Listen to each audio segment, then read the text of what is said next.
when the customer took a bite. No cheese! Ah, this has never happened before! Get a hold of yourself, Eugene.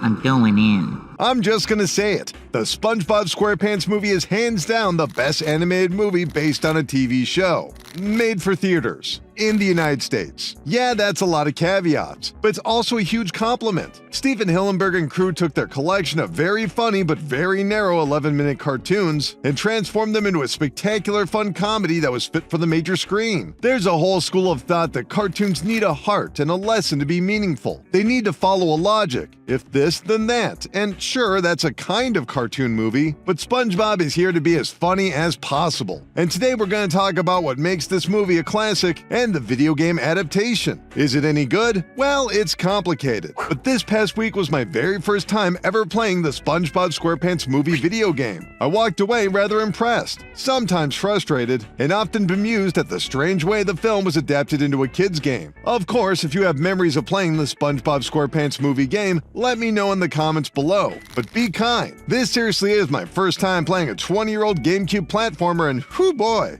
it was not easy. Anyway, to really get into the topic, let's give a brief overview of the SpongeBob SquarePants movie. Originally released way back in November of 2004, the film was the latest in the then 5-year-old franchise. And as any SpongeBob superfan will remind you, this was the follow-up to the third season, where Stephen Hillenburg and crew took everything they had developed so far and attempted to stretch it out into 87 minutes. And for the most part, you absolutely don't need to have seen the show to understand the general premise. SpongeBob is a silly sponge who dreams of being a manager at the restaurant The Krusty Krab, and its new location, the Krusty Krab 2. Well, that doesn't happen, because as his boss, Mr. Krabs, explains, he's just too much of a kid. This sends SpongeBob on a journey to become an adult, but before he can get too far, the evil Plankton steals King Neptune's crown and sells it to Shell City, try saying that 3 times fast, and blames it on Mr. Krabs. And so, SpongeBob and Patrick journey across the sea, eventually finding the crown, David Hasselhoff, and their courage to stay silly children. Frankly, it's just another road trip movie, but every single frame of this movie is meant to be funny. The situations are funny, the dialogue is funny, the drawings are funny, heck, even the sound effects are funny, and not in that multiple layers kind of way where kids get some jokes and adults get the others. Every punchline is swinging for the exact same audience, and it works because it uses the language of film perfectly to parody drama and action movies in this silly underwater world. Every scene has been carefully crafted with the utmost control and timing. Comedy has been called a type of riddle. Make the punchline too obvious and it loses its fun. Make it too obscure and no one will engage with it. SpongeBob brilliantly matches the spectacle of cinema with the banal absurdity of a SpongeBob going on an adventure, and continuously undercuts and rebuilds its drama, all in pursuit of a laugh. I mean, we're talking about a sponge and a starfish trying to become men, so one of them can work in fast food. The absolute funniest thing they can do is take this seriously. But what about the SpongeBob movie video game? See, being funny is all well and good for passive media like movies and TV, but within the world of video games, you're losing pretty much all the advantages of timing and structure. It's all up to the player to discover and solve a scenario. And so it's not really possible to adapt a comedy into a video game in the same way as a TV show can become a movie. And so developer Heavy Iron Studios had to take an entirely different route of making an engaging action platformer for children. And they already had some success with SpongeBob SquarePants Battle for Bikini Bottom, using several of those ideas here.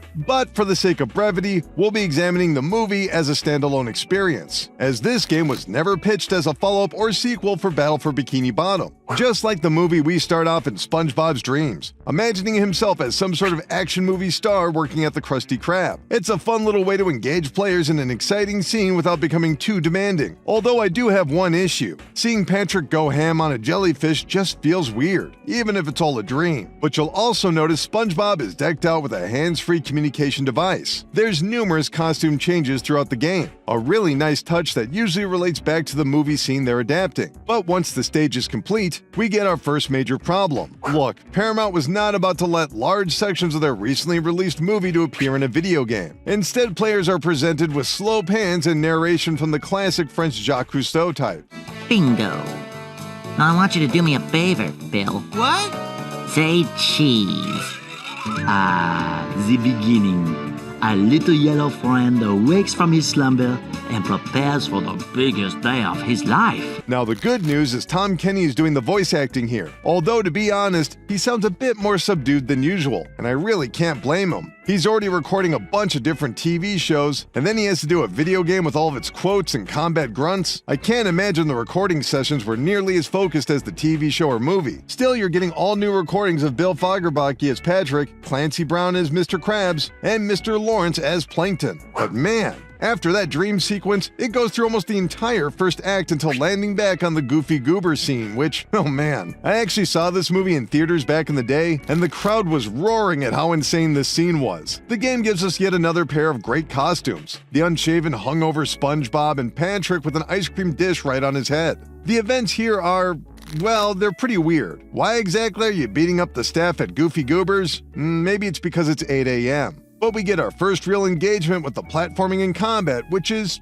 pretty basic, but fine. SpongeBob is able to use his karate gloves to knock back enemies, which is a bit strange as these gloves do not make an appearance in the movie, and seem to be more of a leftover from Battle for Bikini Bottom. In fact, as the game goes on, Patrick and SpongeBob unlock new abilities such as a rising uppercut, and I couldn't help but notice that big metal glove was from the Jelly Spotters episode. Patrick's combat boils down to spins, cartwheels, throws, and belly slams, while SpongeBob eventually learns to bowl and take out his enemies with the power of music, another idea taken directly from the movie. Except, by this point, the narrative is already breaking in new directions. Mindy, the daughter of King Neptune, is communicating with the boys over radio communication, but in the film, they wouldn't meet until the Krusty Krab the next morning. In fact, there's a whole rearranging of Plankton's Plan Z in the game. In the movie, Plankton takes over Bikini Bottom with mind-controlled chum buckets, while SpongeBob is away, and the two stories really don't intersect until the final sequence. In the game, however, Plankton is constantly attempting to thwart our heroes with his horde of zombie-like fish. Meanwhile, players will destroy his televisions and propaganda towers. What is this, an Ubisoft game? One of the most enduring images from the movie is the Patty Wagon, a Krabby Patty with wheels, and thankfully that also gets plenty of screen time here in some fairly fun and original ways. The controls are tightly snug, with the brakes stopping on a dime, and a nitrous boost that helps close gaps without ever feeling too slippery. Of course, the obstacles like oil spills will alter traction and steering, but it's a nice change of pace from the more exploration-driven platforming stages. And this rolls right into the final kind of stage, sliding sections, in which players lose control of stopping and going and instead must steer and jump wildly to avoid obstacles and gaps. What part of the movie is this based on?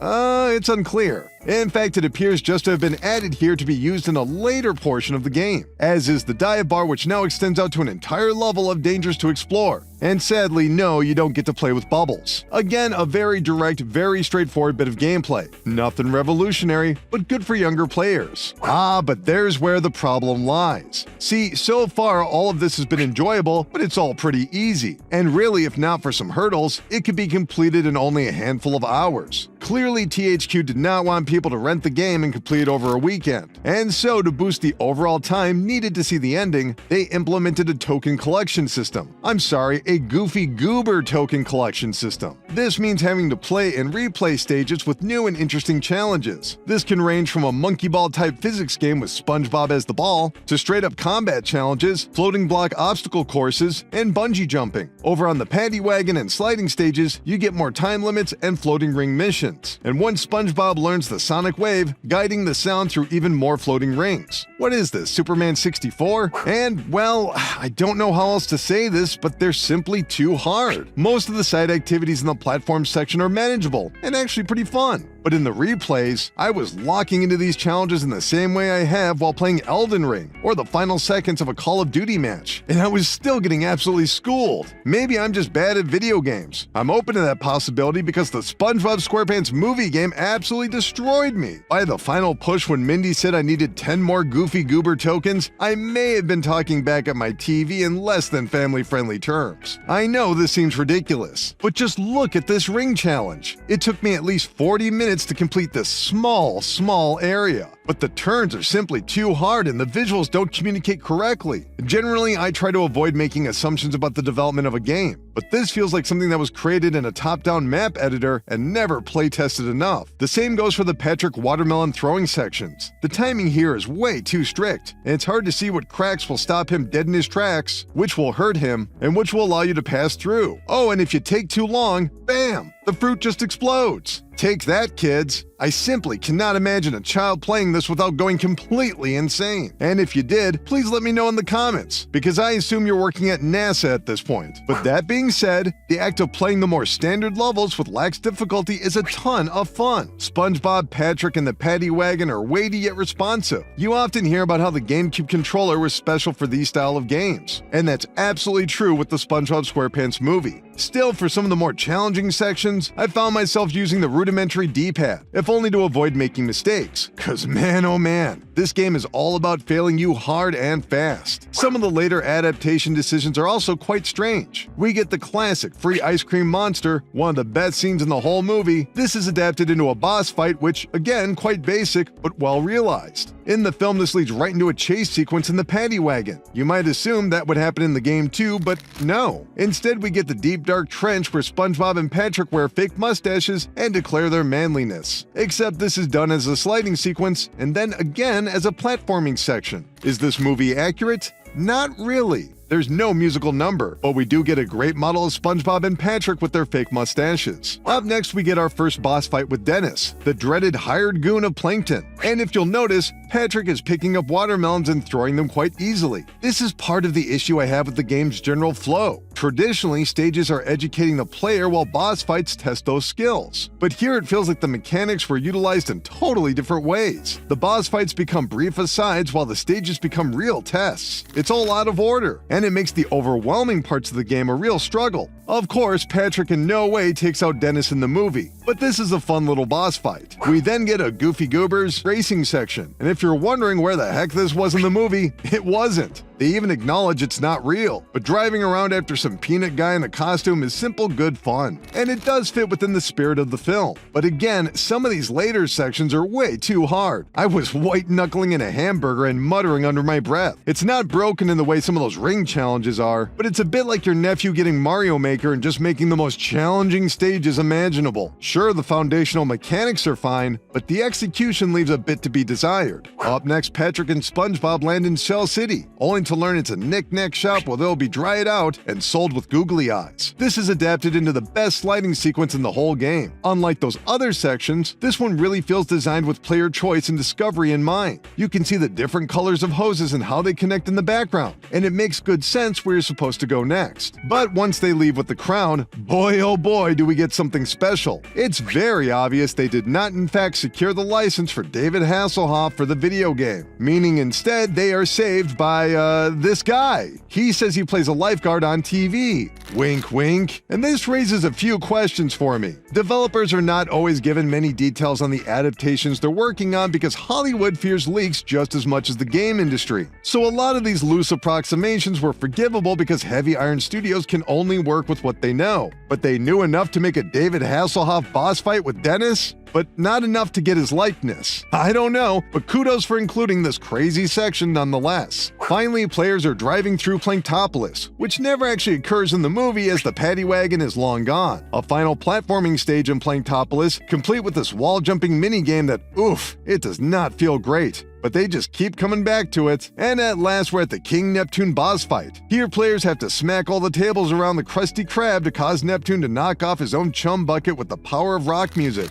Yes, really. Overall, pretty standard stuff. Jump over the waves until he gets mad and tries to fire his main energy beam. The final third of the fight actually includes the Goofy Goober song, or part of it. It just kind of trails off and starts in a loop. But once Plankton has been locked up, the credits roll. So, was this a good adaptation? Was this a good game? We're going to tackle that in two parts because it's important to be fair to both questions. As for the SpongeBob SquarePants movie game as an adaptation, it does a fairly good job. Of course, there's plenty of liberties, but much like the film is trying to be a comedy, this game is devoted to being simple fun. So sure, there's plot details moved around here and there, but it's largely the spirit of the film intact. Now that being said, if you've not seen the movie and you're only playing the game, you're missing out on a lot of the context. But it does nail the bullet points for the most part. But is it a good game? Well, that's a bit trickier to answer. There's a perfectly fun game here that I would easily recommend for children. The only problem is it's covered in challenge sections to earn tokens to advance the main story. Now, plenty of platformers have done this over the years, but the high demand, low return seems like something that could be enjoyed as an extra bonus. But instead, it's treated as part of the core campaign.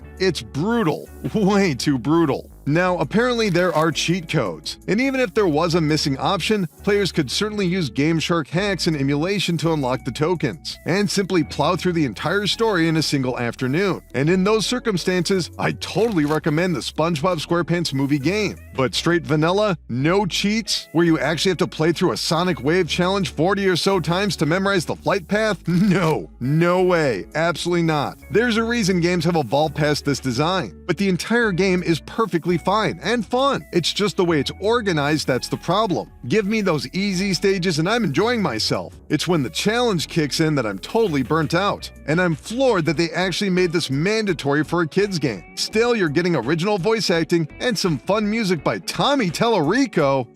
Go figure. But yes, I would give this a slight recommendation. Except, of course, you're going to need to emulate it, as this game has been locked all the way back in the 6th generation. Honestly, I can't imagine there would be too much of a challenge to get this game re-released. SpongeBob SquarePants Battle for Bikini Bottom Rehydrated likely encountered the exact same licensing issues, and that did so well they made SpongeBob SquarePants The Cosmic Shake a couple of years later. The real question is, does anyone actually want it? Well, oddly enough, I kinda do. I really cannot stress how my one and only issue is the difficulty in some of the replays. A re-release could easily tweak a few things and make this game much more accessible. If they could add a rewind function, that would be enough. But without too much demand, I doubt we'll ever see it. Still, kudos to Heavy Iron Studios for faithfully adapting the movie while keeping the core gameplay exciting. Is it as good as the movie? Oh God, no. But what is? The SpongeBob SquarePants movie remains an all-time classic of hand-drawn animation. Heavy Iron Studios seem to appreciate the source material just as much as the fans, and tried to incorporate as many offbeat elements, costumes, and even some inspired original moments. Fans who understand some of the more demanding elements and use plenty of cheat codes are in for a goofy goober good time. Anyway, that's gonna do it for this video. Have you seen the SpongeBob SquarePants movie? Did you play the game? Would you want a re-release? Let us know in the comments below.